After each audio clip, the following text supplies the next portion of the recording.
In the previous chapters, for all the discussed examples, we were assigning the values to variables ourselves. However, sometimes we would like to take the value for a variable from the user via their keyboard called user input.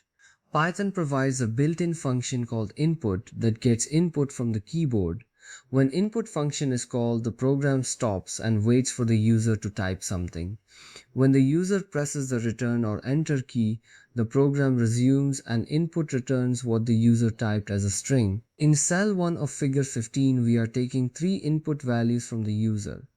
First, we are taking first name of the user using the input function. We do this by using the function input, and under the parentheses we have written a string that will be displayed to the user as enter your name. The value given by the user will be assigned to a variable fname as shown in figure 15. The same goes with the next two inputs from the user.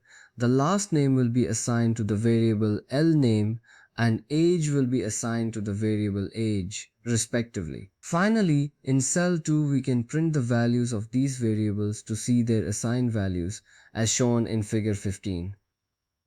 This concludes the user input. Thank you and see you in the next chapter.